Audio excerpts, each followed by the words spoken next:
Welcome back, everybody, to the Fantasy Hockey Hacks podcast, a proud member of the Heavy Hockey Network and a recently announced friend of Edmonton Sports Talk. If you haven't heard the news, make sure you go to edmontonsportstalk.com.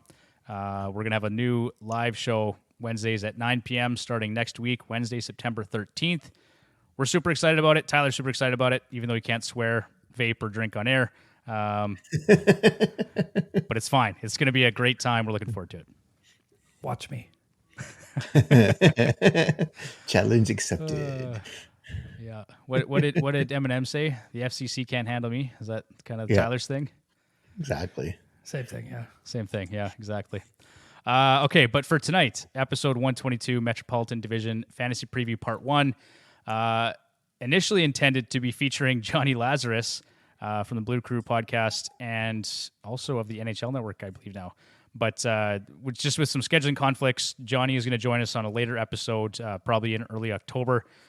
So it's just us flying solo tonight. No John. Bruce, I forgot to introduce you, but of course, we all know Bruce is here as always. Hello. Okay, well, without further ado, let's get rolling, guys. Just before we jump into the previous year, I just want to mention that this episode is brought to you by Flaviar. Refine your palate with spirits from around the world. Sample and train your palate with curated tasting sets. Buy bottles at a discount and curate your home bar. Socialize and learn together with other members. Visit flaviar.com/FHH today to save 10% when you sign up for a subscription. Available to listeners in the United States, United Kingdom, and European Union. Excuse me. As we do each offseason, we are going to assess each division and team based on the results from the previous seasons, as well as any changes that were made as a result of the NHL entry draft and free agency, who improved, who declined, who remained largely the same, team statistics, schedule notes, additions, departures, projections, and maybe a little bit of witty banter from Bruce. And we're going to jump right into it here. So here we go with the New York Rangers. 46, 22, and 13. They were third in the Metro. They were 12th in goals for at 3.33, fourth in goals against at 2.63, goals for percentage at 55.83, Corsi for percentage at 51.39. The power play was ranked 7th at 24.1%, and the PK was 13th at 81.2%. The New York Rangers have 12 back-to-back sets this season, tied for fifth most with Buffalo, Chicago, Los Angeles, Montreal, New York, Philly, Pittsburgh, and Toronto. 39% of the games are played on light days. They're tied for fifth most among all teams for next season in that category.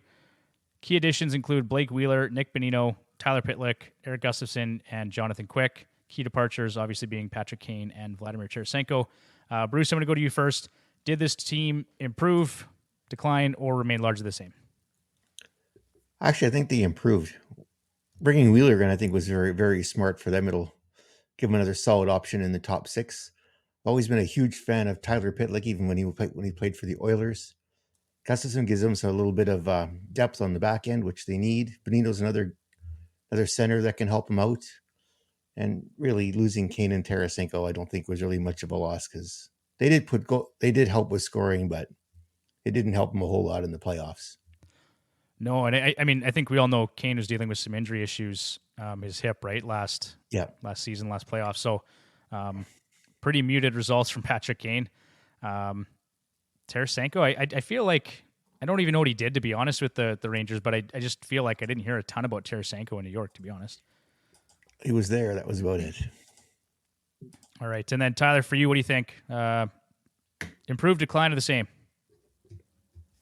I think they probably slightly improved. Blake Wheeler's big, a little bit more depth.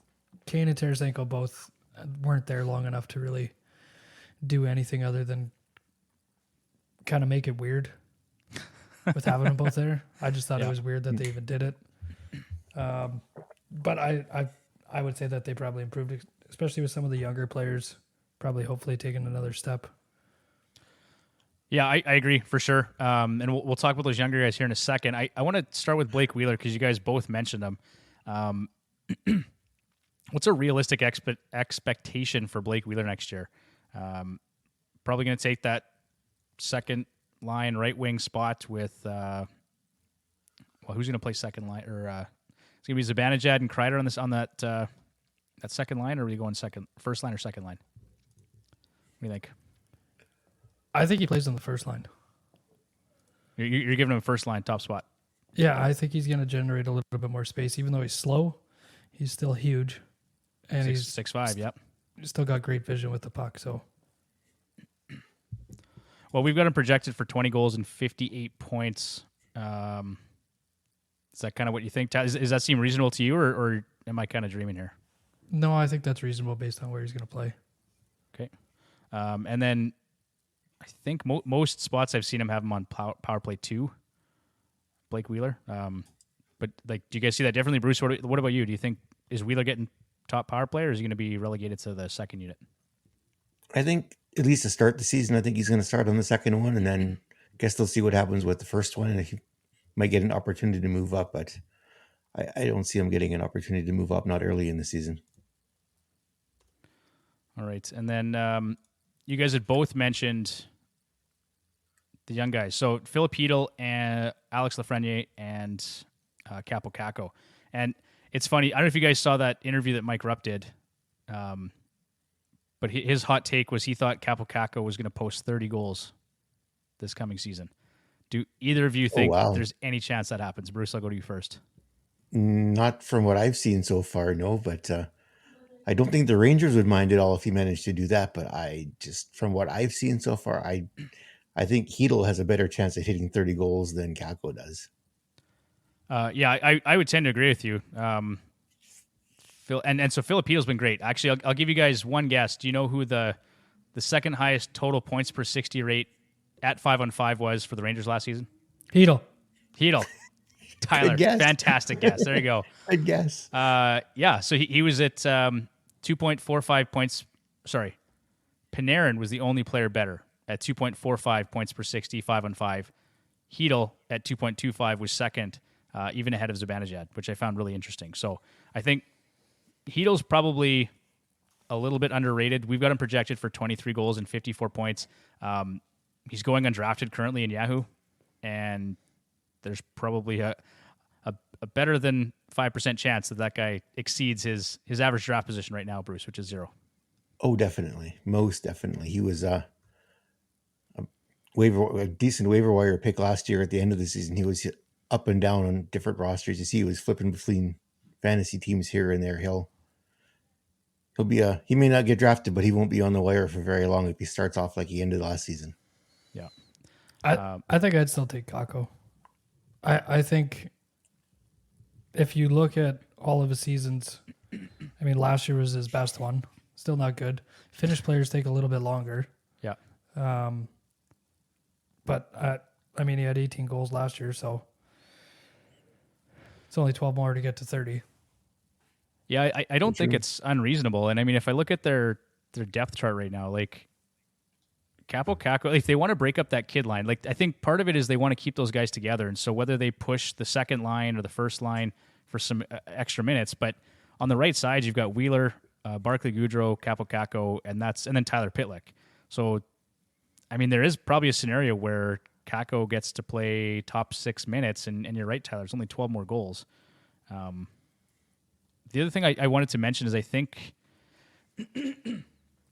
Lafreniere and Caco are actually both approaching their 200-game breakout threshold, if you believe in that at all. So that may be like all of their numbers, underlying numbers, I think look good. We've been hearing that from a lot of different people. So all three of these guys could pop next year to some degree, right? The Rangers would be very happy if they did. Well, yeah. I mean, that what was their third line last year could become their second line in theory. Probably not, but I mean, could give them 3 solid lines anyway, and you just roll 3 solid lines all season, right? Which actually brings me to another thing I wanted to talk about, and that is Peter Laviolette, who took over for the Rangers in the offseason here as the head coach. 752 career victories makes him the most winningest coach, American-born coach. He sits 8th all time. And I read somewhere that he likes to roll with his 2 top lines. And so, Tyler, I don't know if you've paid any attention to that or noticed that in the past, but there's some thought out there that maybe a guy like Panarin gets some additional time in the offensive zone, and maybe he just rolls those 2 lines more, and the bottom 2 lines actually end up with a lot more defensive zone starts, which obviously could hurt their production. But I don't know. Do either of you have anything to say on Peter Laviolette? Not really, no. Nothing. Crickets. Nothing with the Crickets. I know he likes to push veteran players, so I mean maybe that's not a good thing for Kako, but That's why I brought it up, right? Is it going to hurt Kako and Hedel and Lafreniere? But who knows? All right, let's go to Panarin then quickly. So 30 goals, 96 points. I think you kind of know what you're getting out of Panarin. Tyler, you've had him before, I think, in fantasy. yeah, just so you couldn't get him. Yep. Thanks, buddy. Probably because I had Patrick Kane. I want to stack the two. You dirty bugger. I did the same thing. Yeah. But he's been very consistent, playing at a rate of 1.28 to 1.38 points per game in 3 of the last 4 seasons. Dropped off slightly to 1.12 last year. So, Bruce, do you like 30 goals and 96 points? Any chance we see 100 points out of Panarin this year? Well, if Laviolette pushes his veterans like everyone's saying he's got a very good shot at it. Yeah. They've got the talent in the top 6 to do it. All right. Mika Zibanejad. You guys know how much I like this player. One thing I wonder about, Bruce, is that when I was looking at the offensive zone start percentages for Zibanejad and for Chris Kreider, both of them were below 50%, just under at about 48. Is with Laviolette there, is there any chance that we see Zibanejad and Kreider get an above 50% zone start percentage next year? I think it's very possible. It doesn't have to go much farther, right? If they're at 48, 49 already. It doesn't take much to put them over the top, and that looks good for them on the point side, too. At least it can be. Mm-hmm. All right. My next question for you guys. Chris Kreider, does he hit 40 goals? Bruce, I'll go to you first. Oh, sure he will. You going with yes? Okay. I'm going with yes, he will. Great option for banger leagues. Averaged 1.62 hits per game last season, 1.73 the year prior, and 2.3 the year before that. Tyler, 40 goals, yea or nay? Yeah, why not? Why not? Okay. Fair enough. Who else are we talking about? Oh, Vinny Trocheck. His current ADP of 147.5. I do like this player. He's averaged over 2 hits per game the past 3 seasons, while also being a solid contributor for penalty minutes. And last season finished with 721 faceoff wins, 15th league-wide. Offensively, a guy you can count on for probably 25 goals and 60-plus points. Any chance he ends up on the second power play unit? Tyler, I'll go to you first. Yeah, I think so. I think with a couple of guys leaving there, it's going to open up a little bit more room for him. I don't know. You love him. I just don't. I think I just overlook him. But Which is great. I love it. Yeah, it works in my favor all the time. It's great. He's just, for your fantasy roster, he's kind of a depth guy for me. Like I don't know how you see it, Bruce, but for me, Trocheck's a guy that he can contribute in some categories, and he doesn't shoot as much as he used to, but I mean, 25 goals and 60-ish points is pretty good for a guy that's going to go in the, 12th, 14th, 15th round. Yeah, and you got category coverage too there, especially with the face-off wins. Yeah. I think he's physical too, so you'll get some hits from him as well. Some penalty minutes, maybe. Maybe a few of those too. Yeah. Okay, let's go to defense here, guys. I want to talk about Adam Fox. Bruce, I know you love Adam Fox. He's probably in like your top 3. Like, and that's probably something we'll talk about in a later episode, is maybe ranking our defensemen a little bit. But we've got him at 12 goals and 77 points. Bruce, is that do you like that projection? You taking the over/under on Fox? I think I'm going to go slightly over on that. You don't hear a lot about him because it's Cale Makar, it's Heiskanen, it's Yossi. You talk about those guys. You don't get a lot of talk about Fox, and he's been very quietly here the past 3 seasons to put up some really impressive numbers. Yeah, and he does have a Norris Trophy to his collection already as well. So that sure does. Yeah, he doesn't get the same level of hype. You're right, as guys like Cale Makar. And Yossi almost had a 100-point season, so obviously he gets some hype definitely there too. But yeah, 70-plus point pace in each of the past 3 seasons for Fox, and a guy that you can probably count on for double-digit goals. He had 12 last year, 11 the year before. Yeah.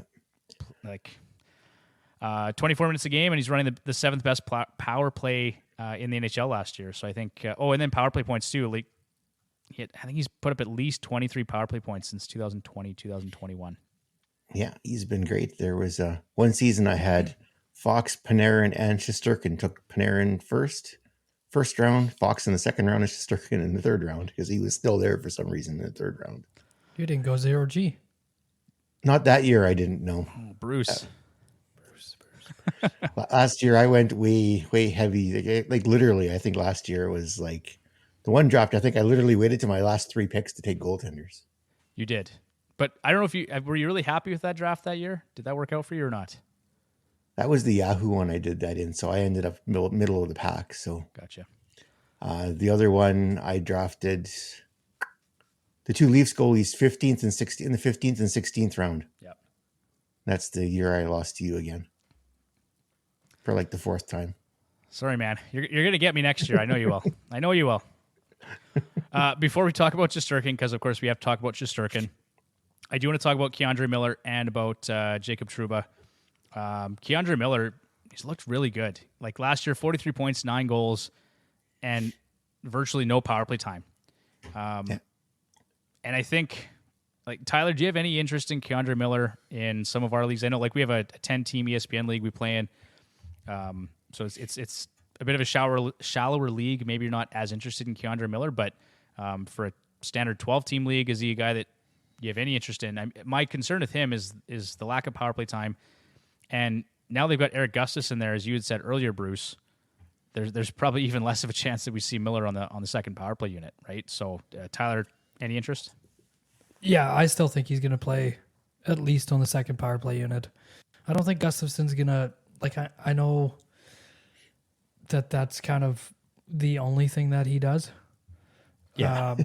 But, I mean, that was on a team with a lot less depth than the Rangers have. So I would still be interested on the bottom end of my D, taking Miller.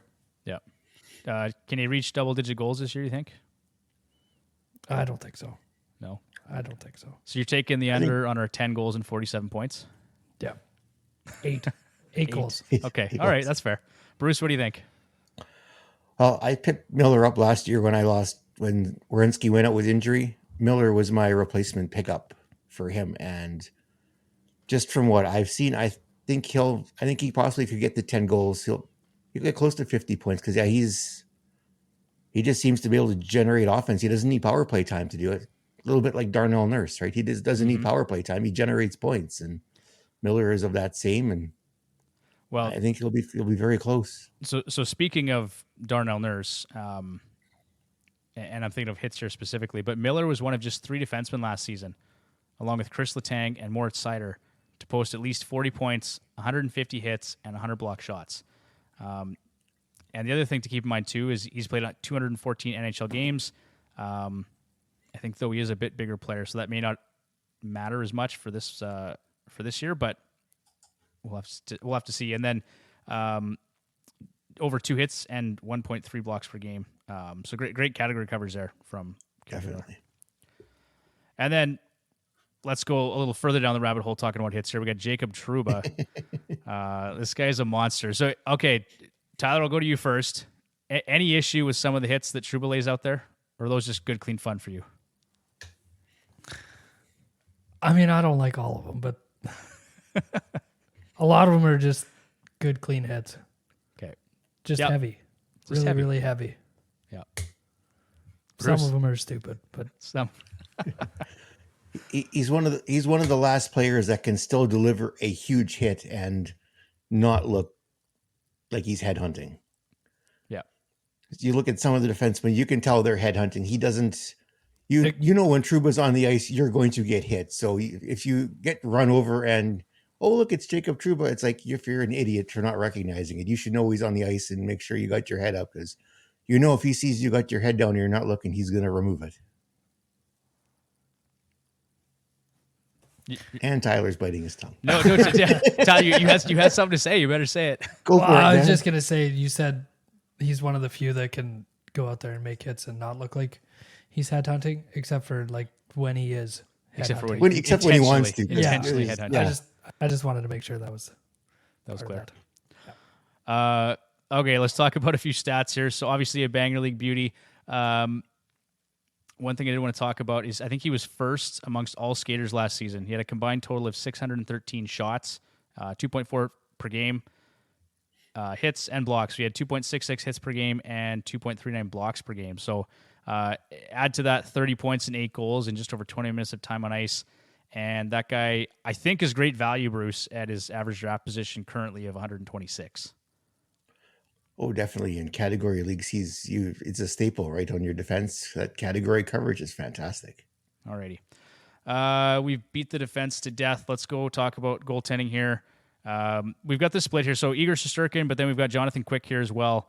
I don't think he's going to play much, right? He's basically there just try and keep Shesterkin fresh for the playoffs. We've got him. How many back-to-backs does the Rangers have? 12? Let's just So go. that's about as many starts as Jonathan Quick is going to get, unless he needs a rest. Quick isn't going to see much of the ice except in practice. Well, so we've got him here, or I had him at 20 starts, so a little bit more than just the back-to-backs. But because I don't think, can you really play Shesterkin like that? That would mean 70 starts for Shesterkin if Quick only played the back-to-backs. Do you think 70 starts for Shesterkin? I mean, he could. He could. Yeah, but would they, right? Like, well, Quick. I think it's going to depend. Quick is going to be hurt anyways for half of those 20 starts. Yep. That's actually a very valid point. I'm trying to think, who was the last player to play to start 70 games? Wasn't it Braden Holtby? Braden Holtby, or was it Cam Talbot?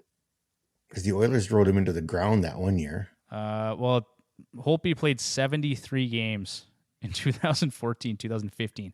You know, it's like 923 save percentage in 73 starts. That's incredible. That's amazing. Wow. Okay. Well, so anyway, like for the purposes of this preview, we had Shesterkin at 62 starts, so 76% net share, and Quick at 24% net share. He will have to dispose of his walker before he goes onto the ice, so that could be an issue. I wanted to ask you guys, so Shesterkin, is he any worse than the number 3 netminder this season? Or where do you guys have him kind of in the big 3? Bruce, I'll go to you first. I think at this point, I would put him slightly ahead of Vasilevsky. I'd put him in the number 1 spot. I'd put Vasilevsky at 2, and I would put, it would be Sorokin or Saros. Probably put Sorokin slightly ahead of Saros right now. Yeah, I would agree with that. I think I really like Saros, but I don't like the Preds this year. So yeah, that's exactly what I'm thinking. Tyler, what about you? Shesterkin, Sorokin, Vasilevsky. You just like that defense and for the Islanders more? I mean, Sorokin's been amazing. Yeah, he's a great goalie. And the way that they play, I mean, he's not going to let a lot of goals in. He might not get all the wins. Right. But he's still going to be up there. So, well, we need those wins in our ESPN league. So, yeah, I was just looking at that. Maybe I'm going to change that.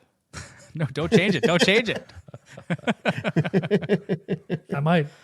Oh, damn it, Tyler! Don't. All right, add the shifts back in. 38. Get those shifts in there. I'm never gonna live that one down. Nope. 38 wins for Shesterkin. Is that you guys like the over under on that one? Tyler, what do you think? Over. Bruce? Yeah, I think it's going to be over. Shesterkin's time on ice is going to depend on how the Rangers are in the standings. If they are up at the top of the standings, Quick will get more starts. If they, for some reason, end up being iffy and a bubble type team, then they're going to drive Shesterkin into the ground to get into the playoffs. All right. Anything else you guys want to talk about for the Rangers before we move on to the Philadelphia Flyers? Crickets. He thought about it for a second, then he turned his mic off. Nope. All right, here we go. Philadelphia Flyers, 31, 38, 13. They're 7th in the Metro, 29th in goals for per game at 2.68, 23rd in goals against per game at 3.37. Corsi for 46.79 was 26th in the NHL last year. Special teams were dreadful. The power play was 32nd at 15.56, and the PK was 74.68, which was 26th in the NHL. They've got 12 back-to-back sets this season, tied for sixth most with 8 other clubs. 30% of their games are played on light days, the sixth lowest among all NHL clubs for this upcoming season. Key additions include Garnet Hathaway, Mark Stahl, Victor Mete, and Cal Peterson, if you want to call him a key addition. Key departures, Kevin Hayes, James Van Riemsdyk, Tony DeAngelo, and Ivan Provorov. Tyler, will go to you here first. Did this team improve, decline, or stay the same? They suck. They didn't improve. The only improvement's going to come from Couturier actually playing. And Atkinson. Maybe some other guys being healthy. But they suck. Yeah, that pretty much sums it up. Bruce, what about you? I pretty much exactly what Tyler said. They're going to suck. If they want any success, they are going to need Carter Hart literally to stand on his head again this season, like he did last season for them.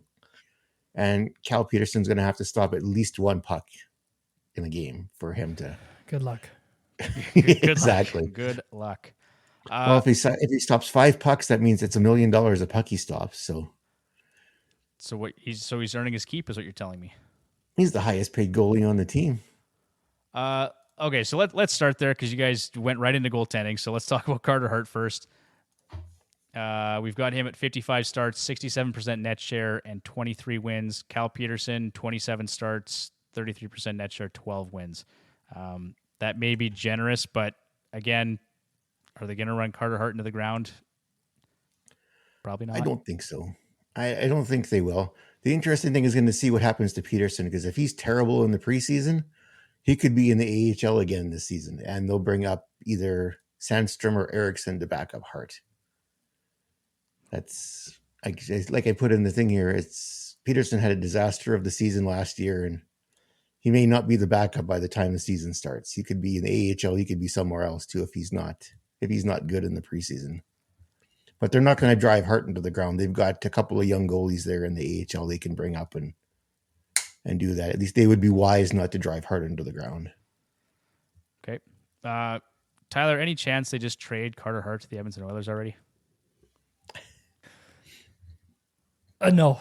No. Okay. I still think that trade ends up happening. Not with Edmonton, but I still think it ends up happening. This season or in the summer? I think in the summer. Yeah. Okay. I mean, yeah, Carter Hart, Bruce, did you had mentioned here, surprisingly good considering the team he was playing for? Yeah. Oh, yeah. Like his save percentage was .907, which is slightly above his career average, but it's the goal saved above expected. It was at 10.3, which for the team that played in front of him is impressive because that team was terrible. Yeah. Absolutely terrible. He stood on his head he stole a number of games for them, especially at the beginning of the season. Did you have him on your roster again last year, Bruce? I did. And then when they went for crap, I dropped him. Then Tyler picked him up and flipped him for a defenseman. I'm like, he did oh too. my Yeah, God. I remember that. Yeah, classic Tyler. Actually, I think it was Adam Fox he flipped him for, if I remember correctly. I was like, oh my God. That's just being an astute fantasy manager. Well done, Tyler. I tip my hat to Absolutely. you. I got Great management. That's just a good, tidy piece of business right there. absolutely. Absolutely. I'm just looking at some of Carter Hart's stats here. So his even strength save percentage, 917 last year, 916 the year before. He's kind of been around 915, 916, 917. Power play save percentage, though, 963, Bruce. I think historical league averages are around 909. So expect some regression there. But then it's kind of a wash because his PK save percentage was at 834, which we know will go back up to 860. So probably expect more of the same from him, especially with some of these guys coming back, right? Couturier, Atkinson. And we know Couturier, when healthy, is a good defensive player too. Definitely. And they're going to play more solid defense. What's the coach's name there again? Tortorella. If the guys take a night off, they're sitting in the press box. So they're going to play hard in front of them, but the talent isn't there. Now, especially with Provorov being gone, the defense isn't going to be as strong, so he's going to have to stand on his head again. So like Tyler said, hopefully they'll trade him to a team that's got a better defense in front of him, and then he'll become a superstar goaltender. There you go. Okay, let's move on to the defense here. There's really only one guy we probably need to talk about, but I'll talk about a couple here. So Cam York, we've also got Travis Sanheim and Rasmus Ristolainen. It really just looks like it's going to be Cam York's spot. Like with Provorov and Tony DeAngelo gone, it appeared that Cam York had sort of gained the trust of Tortorella throughout the season. His minutes did increase throughout the year. Tyler, do you think like is Cam York pretty much a lock for power play 1 in Philadelphia this year? I think he kind of has to be. Like, just kind of looking through what else they have. There's not, I mean, Ristolainen, but We used to love Ristolainen. Risto used to be. yeah, that was like 5 years ago, though. I know. He's good for category coverage. Terrible for plus minus, right? It was like he minus Oof, 75 every season. But I mean, he had power play 1 in Buffalo, and now, yeah. So I guess I'll just throw this out there. Our projections for those guys. My computer froze on me. Okay, here we go. 7 goals and 37 points for Cam York, and then I've got 5 goals and 30 points for Ristolainen. So, but Tyler, you think Cam York gets a first crack on power play 1? Yeah, I think he has to. I mean, between him and Sanheim and maybe Ristolainen, I mean, that's the whole. That's it. That's it. So It's bad. it's not good. Bruce, what do you think? Who's getting power play 1 there in Philly? I think they'll give York the reins, and this team is going to be terrible. So at this point, it's give it to York and let him run with it and see what he can do. We know that Ristolainen can't really run a power play, and I don't remember ever seeing Sanheim running a power play. So give it to York, let him run with it. It's really interesting that all 3 of those defensemen, not surprising, but interesting. Like they're all just going to be freebies, right? You'll be able to pluck them off the waiver wire basically at the start of the season. Yeah. And if that, like, I don't think the power play is going to get any worse than 15%, especially now they've got some guys coming back healthy. But yeah, fingers crossed they're better next year. I actually had York on my team at the end of the season last year. Okay. So I had lost a few defensemen. I had York was one of the pickups I had at the end of the season. Well, and I had a listener ask me about Cam York about halfway through the season last year, and I had totally overlooked that player. Really had no interest in him last year, but I mean that's going to change this year. It looks like. The other guy I wanted to talk about here was moving forward. Like, so we've talked about Owen Tippett lots, Bruce. We've covered him in a couple different episodes. Obviously, looks really good. We've got him projected for 30 goals and 65 points. He finished last season with 49 points and 27 goals in 77 games. 192 games played, so he is approaching that 200-game breakout threshold. For Bangers Leagues, 1.62 hits per game. And the shot rate's great. 10.3 shots on goal per 60 ranked him 39th in the league last year. Nice. So lots to like about Owen Tippett there. He's going to have lots of opportunity. 158th is Yahoo ADP, so I think you'll get good value on Owen Tippett this year. Definitely. I also wanted to mention that in the fourth quarter of last season, he played 25 time on ice per game and 61% power play share. I mean, we may see more of the same, but our projection is based on a bit more conservative 19 minutes per game. So good things ahead for that player. Definitely. What can we expect from Cam Atkinson?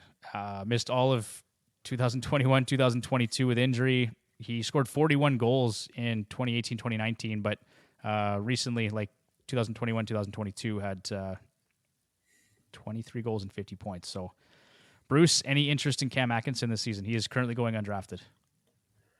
Probably not as a draft. I'd be patient to see what he does at the start of the season.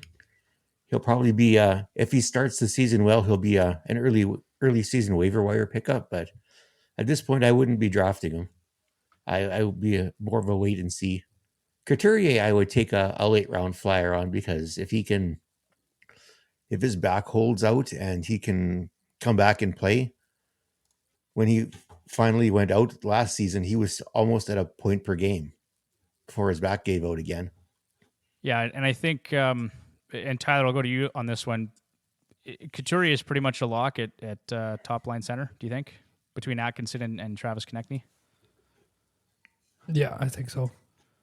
And then probably power play 1 as well. So, I mean, like, he's probably the guy to get there. And then Morgan Frost, we see him playing second line center with Farabee and Tippett.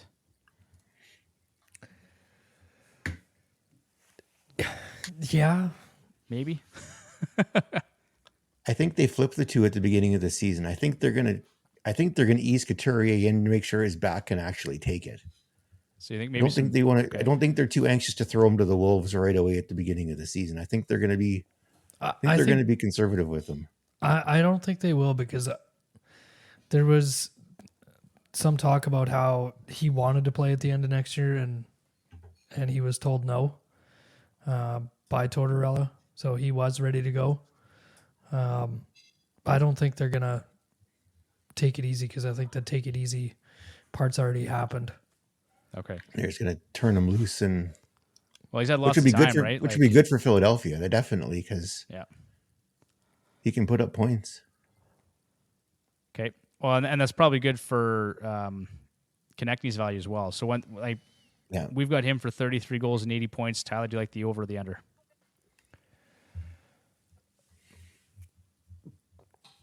Over. Okay, Bruce, what about you? If Couturier can stay healthy, over. Yeah, last year, what did he finish with? 60 points and 31 goals in 60 games. So, yeah, I'd say a point per game or better is definitely doable.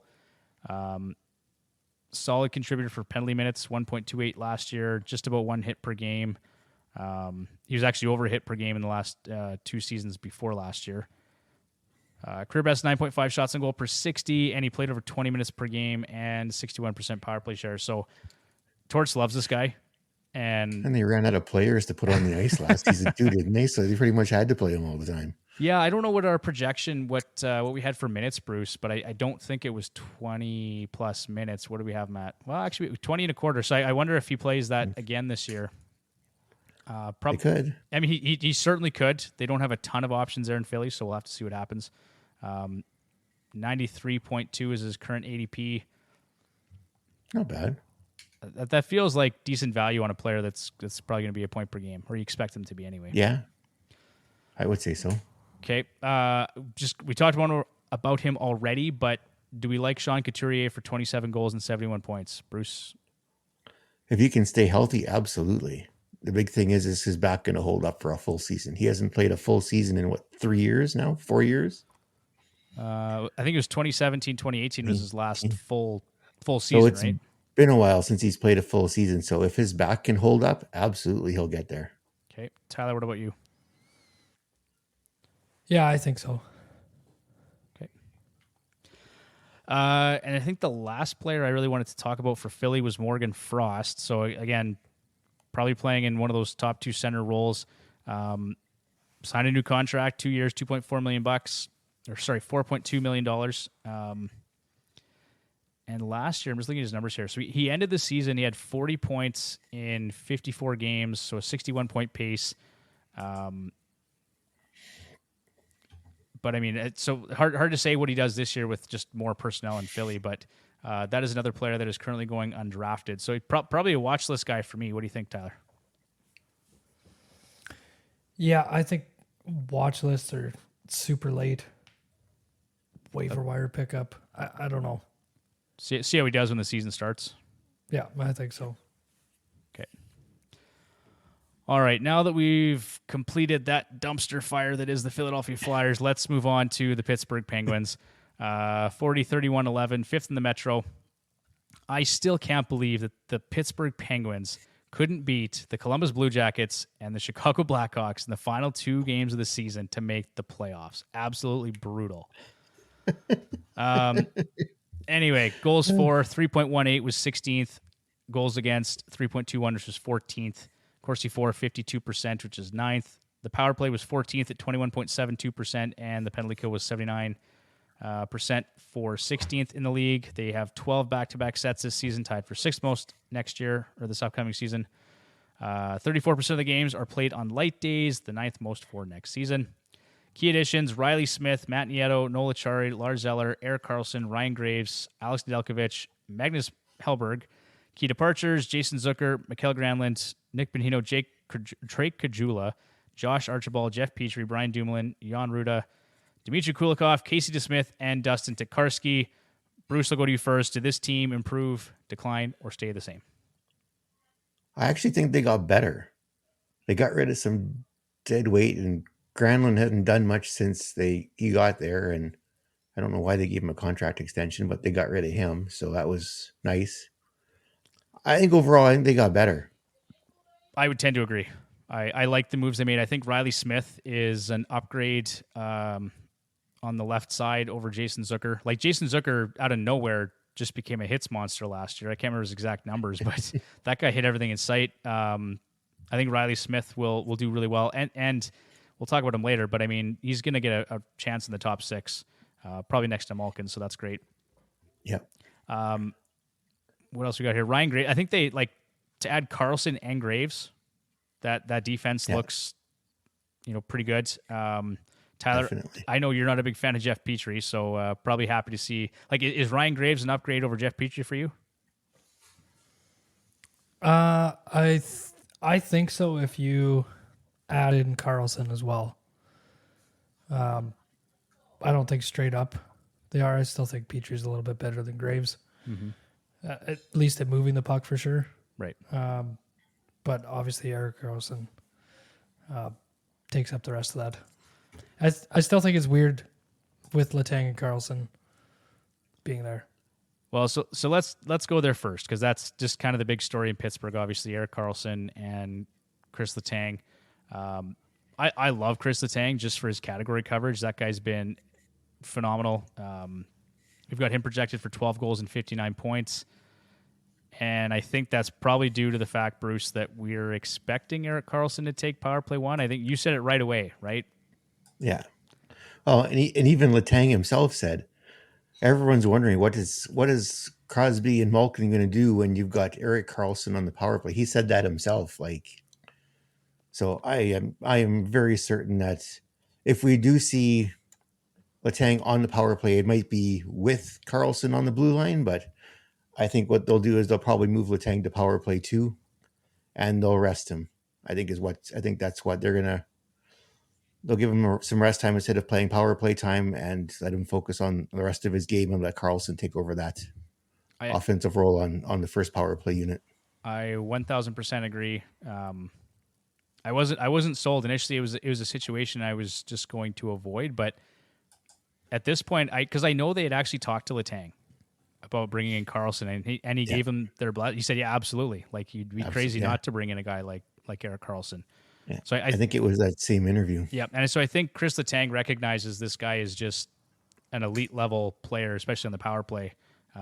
Not defensively, Bruce, because I know you hate him defensively, but he's a dumpster fire defensively. But you know what? I really like Erik Karlsson. He's never had access to the types of weapons he's gonna play with, right? Like, this is gonna be really exciting. I think he's not gonna put up 100 points again. We've got him at 16 goals and 75 points. I could see him putting up a couple extra goals, like maybe he gets 18 or 19 goals, maybe hits 20. But 75 points probably seems realistic. Tyler, what's your approach going into the draft here? Are you thinking the same thing, or is it going to be a split on the power play? I'm not going to tell you. I know you're not going to tell me. But for our listeners, what do you think? For our listeners, I think Karlsson's going to play all the power play. I mean, Letang will probably get out there for the last 30 seconds, something like that. And I mean, that's probably how it should be. Yeah. Well, and I think that's fine, because at this point, it feels like the goal is just to win another Stanley Cup. So if they can keep Letang healthy and fresh for the playoffs, that's probably all they care about.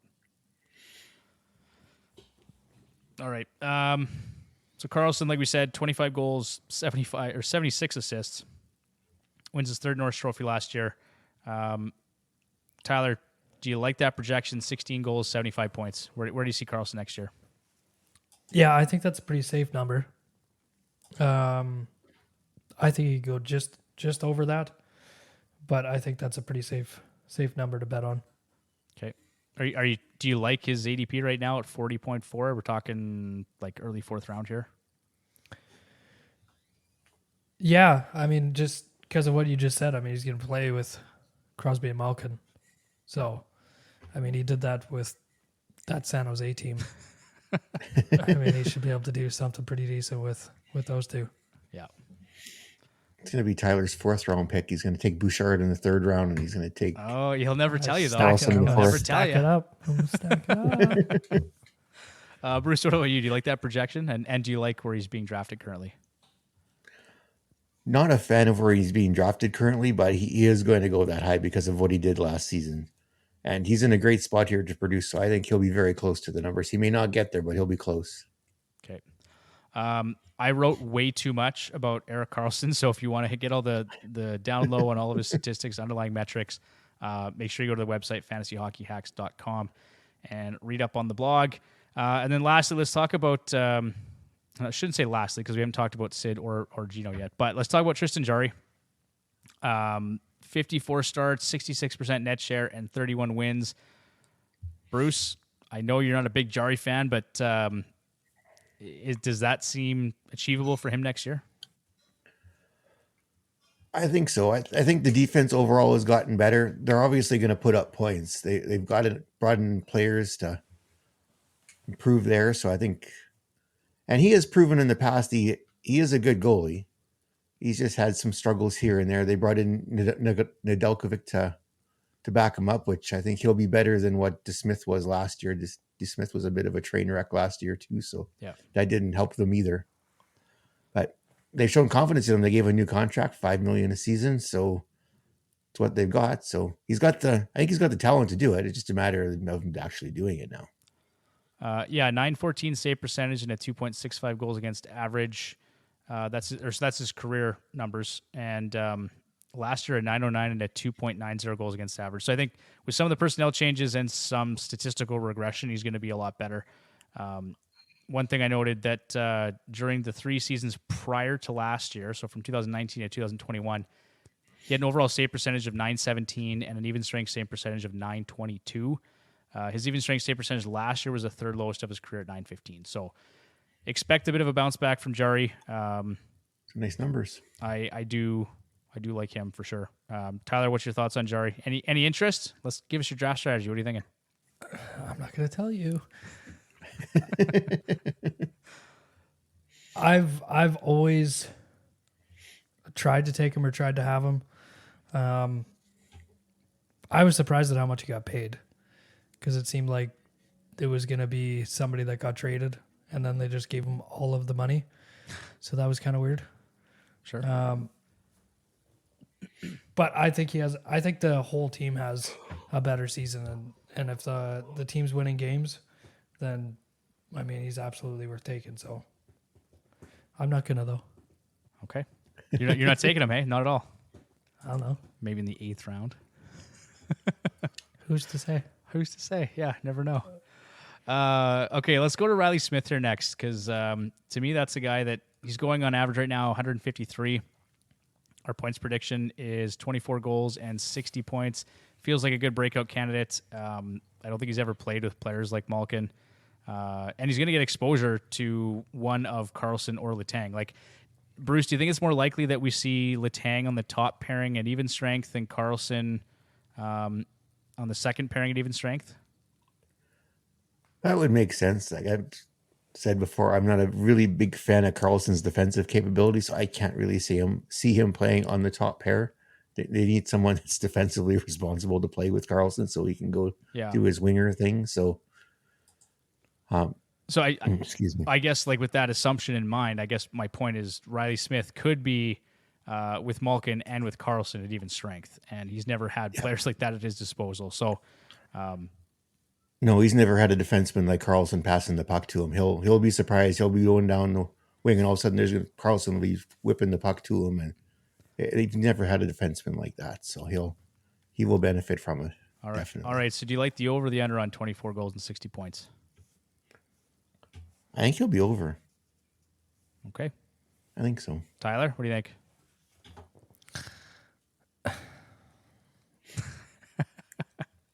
I'm gonna go over. Just over. Just I really want to go under though. But okay. Could be the Jake Gensel injury bump too that gets him over that too. But yeah, especially the start of the season. Depending how long Gensel's out for. Yeah. I think my initial thought was that if Gensel's out, even if it's just for a few weeks to start the year, that kind of gave Brian Rust a chance to get a foothold on power play one, because he had been a power play one guy historically, but this past season he saw just 38.2% power play share. And I don't know, there's lots of things that I'm not so sure about Rust, and it kind of feels like he's going to be on power play 2 this year. Like, do you guys, because Pittsburgh seemed to prefer Rickard Rakell on the top power play unit. So is Brian Rust still a bounce back candidate, do you guys think, Bruce? Or like, we've got him for 26 goals and 62 points. What do you think? I think he's going to have a tough time getting there, because I think he'll get the spot on the first power play unit. Well, I guess it depends if Riley Smith outplays him in preseason. That could be Riley Smith's spot too. And then both of them, either one could get bumped when Gensel's back. Yeah. Okay. I mean, Gensel, we've got him here at 40 goals and 87 points. What do you guys think? Taking the over or the under, Tyler? Under. Under. Yeah, I'm taking under too. It depends how long he's out for. They made it sound like it wasn't going to be long term, right? Like, they were talking, it was months initially, and now they're talking like weeks. So I'm really curious to see what happens with him. He did suffer from some poor puck luck last year, though. Secondary assist rate was a career low. It was a 44% drop from the year previous. What else? Career low IPP at 60.8% and an 8.4 Tevish, Bruce, and a lower power play shooting percentage. So there are some things working in his favor, assuming he can get back in a reasonable time frame. I think contract year 2. Contract year 2. So, I mean, I like Gensel. Maybe he doesn't quite get to 40 goals and 87 points, depending how long he's out, but I like the player. And then I think we have to talk about Sidney Crosby. Right now he's going in the second round, at an ADP of 19.2. So, Tyler, I know you love Sidney Crosby. I love Sidney Crosby. We've got him projected for 34 goals and 92 points. He's been an absolute model of consistency. 36 years old, as you know, Tyler, that's super old, especially in hockey years. Especially in hockey years. Especially in hockey years. But he's managed to play at a 92 to 104 point pace since 2018-2019. So it's kind of incredible. His shot rate has actually increased in each of the past 4 seasons. He's an absolute generational player. Guys like that can continue to produce well into their late 30s. So, Tyler, you're taking the over or the under on 34 goals and 92 points? Over. Taking the over? Can he hit 100 points this year? Yeah, I think he does, absolutely. Especially with Carlson there. All right. Bruce, what do you think? I'm going to take the over too. Yep. I like it. For me, Carlson's for sure the X factor there. I really want to see what they do with that guy manning the power play. And then Evgeny Malkin, he played a complete 82-game season for the first time since 2008-2009. 14 years, wow. The first time since he's played a full 82 games. He's 87 years old. 87, sorry. Holy moly. He's 37 years old. My apologies. Same thing. Wow. Same thing. I'm going to edit that one out. He's got the walker out there with skis on it. He's just going around. Good for him. No, at 37 years old. I mean, do you guys expect him to play another full season this year? No. I don't think he will, but if he could, that would be fantastic. But I don't think he will. And does that change your interest in him at the draft? Like, he's going right now at 105. Are you fading? No, are you fading Malkin, Bruce, or do you like him for next year? At that ADP, I like him at that ADP because I'm assuming he's not going to play the full season. Yeah. If he was going to play the full season, his ADP would be probably closer to Sid's number than it would be what it is at. So if I'm taking him at 105, I'm expecting him to miss part of the season. Okay. Tyler, you agree? Yeah. Okay. All right. I think that about covers it for the Pittsburgh Penguins. If there's anyone we missed, make sure, again, you check out the notes, and there'll be lots more information to review there. We're going to move on to our last team of the night, the Washington Capitals, who were 35, 37, and 10. They're 6th in the Metro. Goals for, they were 20th at 3.09 goals for per game. Goals against, they were 15th at 3.18. Corsi for was 19th at 49.8. The power play was 16th at 21.22%, and the PK was 11th at 81.86. They've got 15 back-to-back sets this season, tied for second most with Minnesota for next season. 45% of their games are played on light days. That is tied for the most with Anaheim. Key additions, Max Pacioretty, Joel Edmondson. Key departures, Connor Brown, Connor Sheary, and Craig Smith. Tyler, did this team get better, worse, or stay the same? Worse. Yep. That's what I think. Okay. Even with Pacioretty there, hey, like I do like the addition there, and for me, that may be a player that I stash in drafts if I can get him at the right. Make a note. Tyler's making a mental note right now. Yeah, I don't know where the right place to take him is, and so I'm just gonna check the notes here. What do we got? His ADP currently 166.7. That's nice. That feels like really good value on a guy that can score 20. Like they just came out, and so he was shut down obviously with his Achilles injury.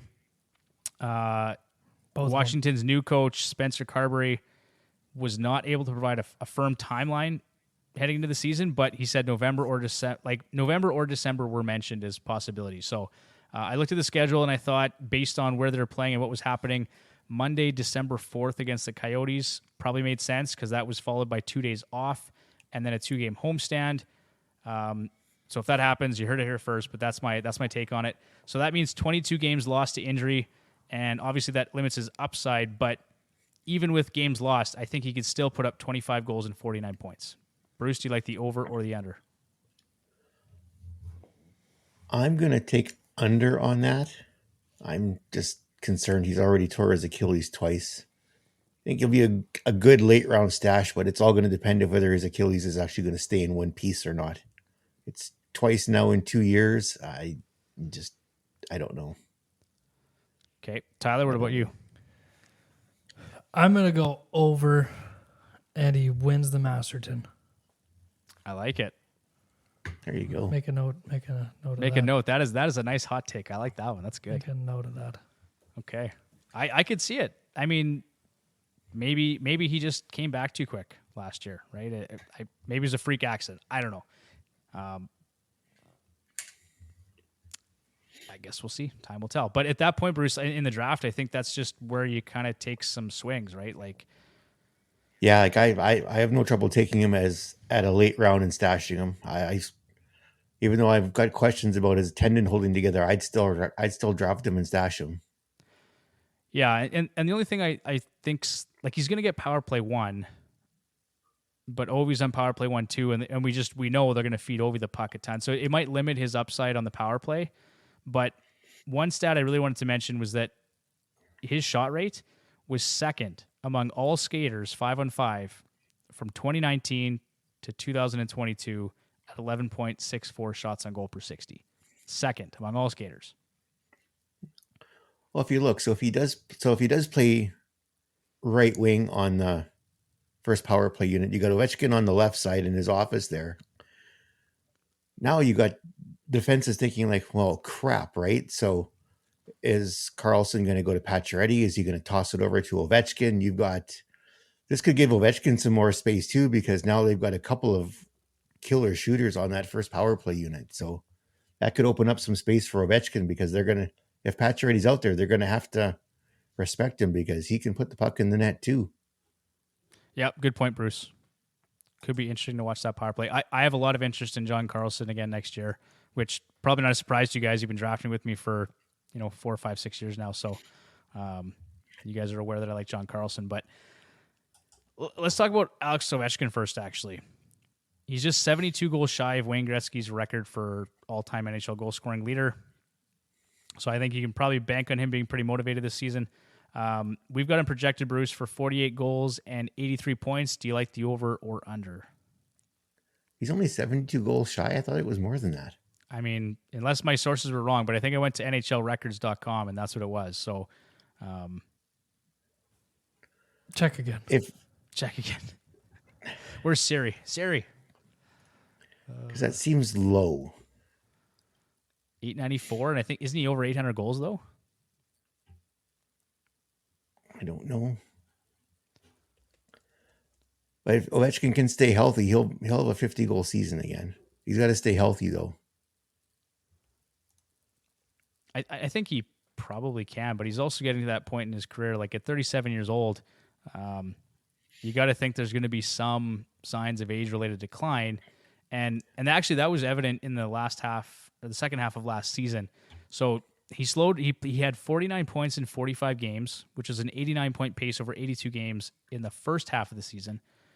He dropped to 26 points in 28 games, a 76-point pace in that second half. So, I mean, Tyler, can we reasonably expect that Ovechkin's probably going to have some slower second halves in the next couple seasons? We've talked about it before. I think as an older player, that's probably a reasonable expectation, especially if your team is a lock to make the playoffs or if you're close. Maybe you just take it a bit easier in the second half. I think at this point, he's won a Stanley Cup. Like, their D is not, like, it's barely playoff worthy. Barely. It's just going to be him trying to score goals. Yeah. Yeah. Like, that's all that's going to happen. That's it.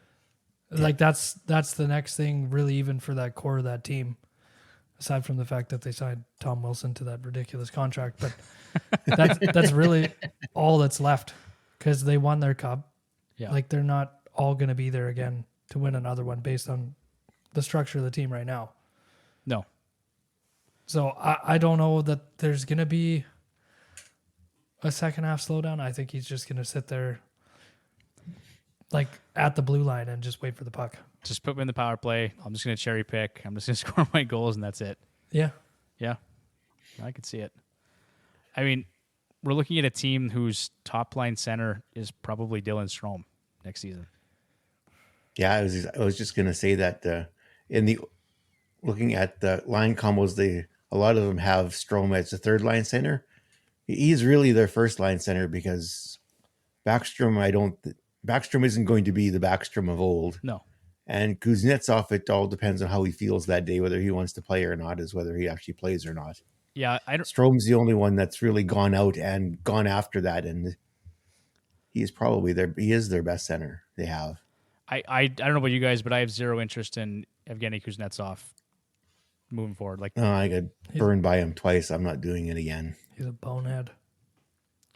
Saying that, probably still bonehead, but 20 goals and 63 points. Does that seem doable, Tyler? I hope so. I'm not taking him, but I'm just saying I think that's probably something to look at. He did shoot a career low 7% last year, though, which is far below his 3-year average of 9.8% and his career average of 11.2. So some reason for optimism there. But he saw his power play time drop to 57.4% power play share, his lowest since 2016-2017. That was overall, and then it fell each month, basically. Yeah, Strome took it away from him, and it'll just continue. Yeah, like he lost a full minute of time on ice in the final 37 games of the season, and down to 36% power play share in April. And then conversely, Ryan Strome, he played at a 104-point pace from February 25th to the end of the regular season. So he had 28 points and 11 goals in 22 games. Obviously not sustainable for a guy like Ryan Strome over a full season. But do you guys like 26 goals and 72 points for that guy next year? I do. He's found a new home in Washington. He's going to take full advantage of it. I think he sees that. Well, look at the guys he's playing with, right? You got Ovechkin out there. You've got Oshie when the Band-Aids hold. Yep. Backstrom will have access to Pacioretty. Carlson back there. They got Sandin back there, who isn't exactly he's young, but he isn't exactly a slouch either. He's showed to be a very capable offensive defenseman when Carlson was out. Oh yeah, absolutely. I don't and think. I think Wilson's back, so yay. But yeah. I think he'll do it. Okay, Tyler, do you like Strome for 72 points? You're taking him in the 13th round, probably, or maybe in and around there. If I'm taking him at that point, yeah. But I don't know about that point total. It's It's a up there. little rich for you. It's up there. It's up there. Okay, that's fair. I think that's probably it, guys. Like Nicholas Backstrom, Man. yeah. Oshie, Tom Wilson, like we've got him at 29 goals and 54 points. If he can stick with that top line and stay healthy, I think it's doable. Am I the only one that like doesn't understand that contract extension? Oh no, I No. think we all sort of understand that. But we were talking about that on a previous episode too, Bruce. And didn't you mention that it was really bonus heavy? Yeah, it's I hope so. so the last few seasons are signing bonus as opposed to salary. So I think they're expecting this contract not to age well. They know. The he's 6'4", 6'5", massive dude, plays a hard game. Like it's not going to look good in the last 2 or 3 years of that contract. But how May do not you, look good in the first 2-3 years either. how do you get that big of a raise for that much term? Like being what he is. It's a great question. The summer before you have to. Yeah, that's actually a really good point too, because they had some time to see what he could do this season, right? Yeah. I don't know. Well, he is the second in the top 6. He is the second youngest next to Strome. Oh, sorry. Anthony Manta's 28, Wilson's 29, Strome's 26. Everyone else is 30 plus. Kuznetsov is 31. Oshie's 36. Backstrom's 35 with that hip surgery. I don't see that aging well either. And then Ovi's 37. Dowd's 33. Yeah, it's There's not a lot of youth on this team. no, it's an aging core for sure, and we kind of know where they're at. But It was a career high 52 points for 6.5 million times, what is that, 6-7 years? it's a lot. It's just that blows my mind. 4 of their 6 defensemen are over 32. But that cap's going up, Tyler. It's going to be a bargain in a couple years. No, it's not. No, it's not. You can't say that about everybody. I know. I'm kidding. Okay, let's move off the Wilson talk. Let's move on to John Carlson. 17 goals, 70 points. Tyler, you have to agree with that. This guy's pretty much money in the bank every year. Yeah. That's it. Yep. That's it. Yep. Absolutely brutal injury last year. The guy is an absolute monster. Like it was amazing to me that he actually came back and played. He played over 23 minutes time on ice and 76% power play share and 17 blocks in 10 games coming back from injury. Oh, we know he's not afraid to get back in front of the puck. Not at all. So that was crazy.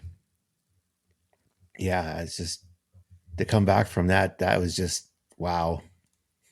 So Bruce, do you like John Carlson at 17 goals, 70 points? Oh, absolutely, all day long. And that ADP, that's a steal. Yeah, 92.8. I mean, again, this is one of those That's a things steal. like early ADP numbers and really whoever you end up drafting with is probably gonna have different viewpoints on this stuff, right? So you probably don't get him there. Maybe you get him closer to 70. Like, is that? I'm wondering if reason why his ADP is so low is they're thinking that they might put Sandin, that they might start transitioning to Sandin, but I can't. As long as Ovechkin's there and that, I can't see that happening for another couple years. They know they've got Sandin there. They'll lock him up here after this year because I think he's in a contract year this year.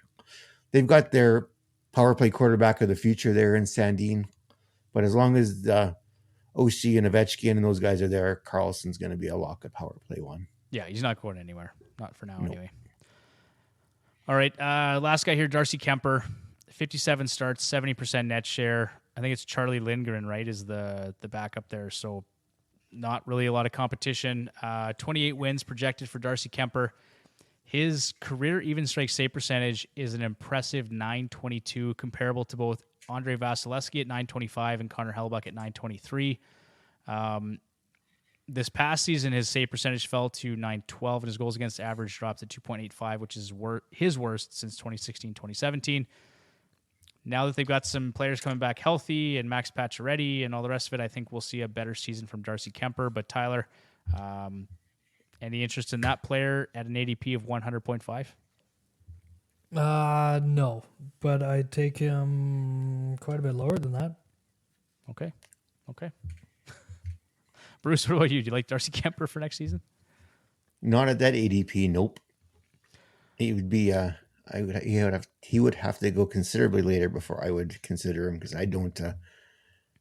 I don't expect Washington to make the playoffs next year or this year.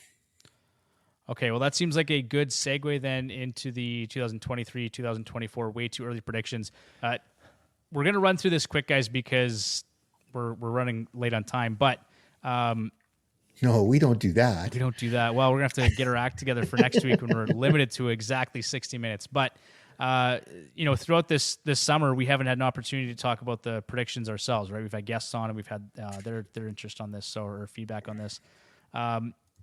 So I'm just going to go through this, guys. Tyler, who do you like to win the Metro Division next season? Carolina. Okay, I'm going to go with the Devils. Bruce, what do you think? I'm going to go with the Devils, too. Okay. Who wins? Edmonton. Yeah, you couldn't let me finish the sentence. Okay, Edmonton. Yes, I'm taking it. I'm taking Edmonton all day. Bruce, what do you think? Who wins the Cup next year? Yeah, I'm going with Edmonton. What a bunch of dorks. We're a bunch of homers, and we know it. But you know what? It just kind of feels like the year it has to happen. Like, they've got the Heritage Classic. Connor and Leon are now at the age where they just it feels like they have to. It's now or never, right? Like, they got to do it. They can do it. I think they have the team to do it. And if Jack Campbell is even just league average, just give us league average goaltending, we'll be fine, right? This is a little bit off script here, but Tyler, do you think that power play can get any better than it did last year? Like, I've heard people say, oh, they get Evan Bouchard out. No. 32.4% was a historic power play, best ever in the NHL. No. They're not going to get any better, right? No. Yeah. No, but that's okay. It could just be a couple percent less, and they could stop the puck. Thank you. Be fine. Perfect. Okay, we're on the same page. Great, love it. Bruce, who wins the Rocket Richard Trophy? Oh boy, I'm going to go with Leon. Connor's going to say he has to put up 60 this year, and Leon's going to go okay, and then he's just going to go and do it. I would love that. I would love nothing more than to see Leon win the Rocket Richard and put up 60 plus goals. Tyler, what do you think? Well, he stole mine because I was going to say Leon, but to not be a complete homer, Matthews. Yeah, you read my mind, buddy. Yeah, no, for sure. I really that hurts me too to say it, but I want to say Leon first, but I think and because we talked about Matthews just last week, and his shooting percentage was like 12%. It was way down from what he should be at. I think it's different than that. I think it's like McDavid did whatever he wanted to do because he can. Draisaitl isn't that good. He can't do that, and I don't think they care about it as much. I think they'll focus more on actually just winning this year as opposed to putting up a pile of points. Yeah, I think so too. Matthews, but I think Matthews is at the point of just caring about that. He just wants to show he's the best goal scorer in the league. Yeah, and I think his mind is off the contract now too, right? He's signed for, he's in Toronto for the next 5 years. I think he can just rest easy and score goals. But yeah, I agree, Tyler. For me, and that's what I mean. Like, they've lost now 2 straight years to the eventual Stanley Cup champions. It feels like Edmonton, and they're prepped, right? They're like, the whole team was skating today, right? Basically.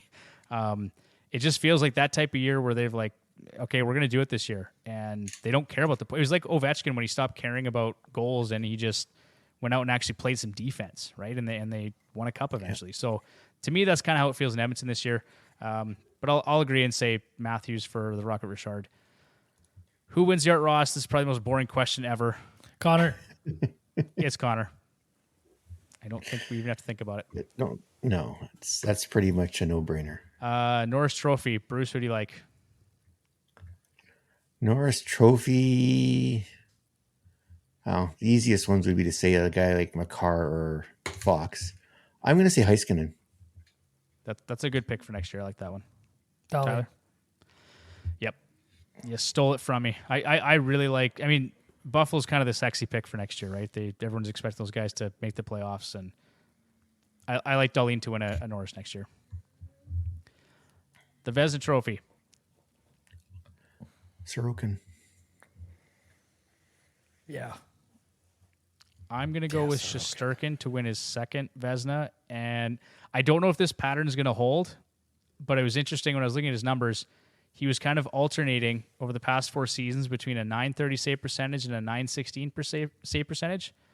Last year was his .916 save percentage, so let's just fingers crossed he's going to do .932 this year and win himself a Vezina. There you go.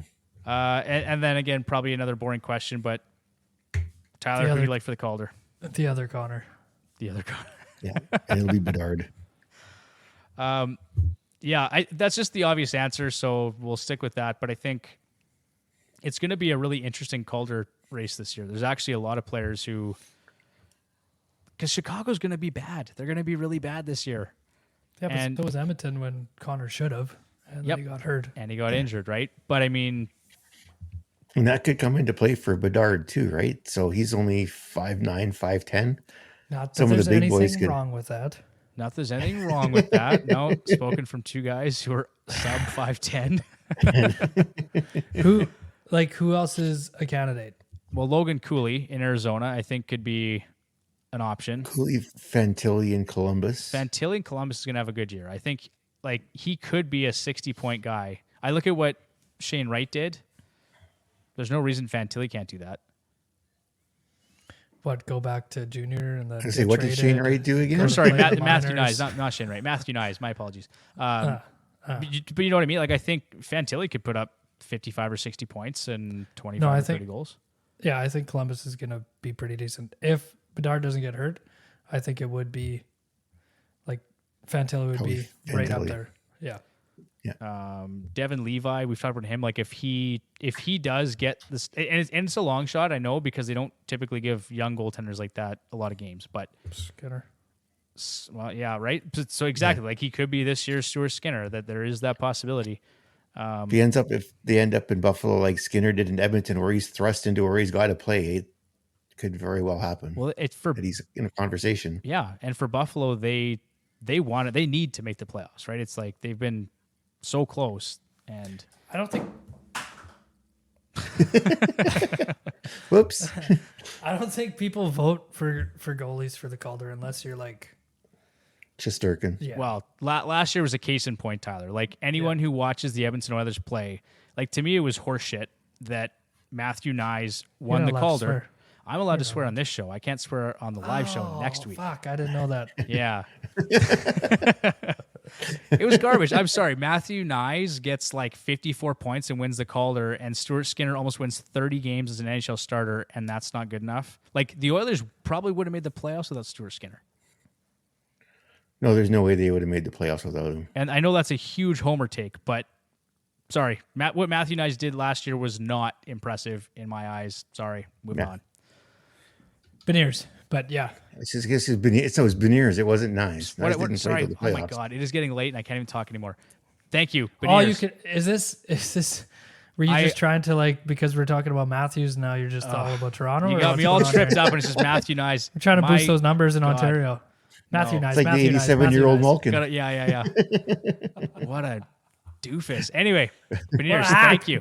What a hack. What a hack. Hence the name, ladies and gentlemen. Okay. Just hacking it up over here. Oh, God. On that note, I think it's time to call it night because it's getting late and I can't apparently get my facts straight anymore. So let's move on. Bruce, Tyler, thanks, boys. It was good. You bet. This was nice. I like this. It was good. It was a lot of fun. We'll be back next week. Fingers crossed. We got another guest joining us if all works out with the timing. Like I said, John. Special guest Jonathan Enns joining us. Yeah, maybe. Maybe. Like I said, Edmonton Sports Talk. Go check it out. We'll be live there 9:00 next Wednesday. Hopefully we'll have Tyler and John with us for that one. Definitely. Time will tell. Anyway, check us out, fantasyhockeyhacks.com. Go check out Twitter at FHHacks. We'll see you boys next week. You bet. Bye.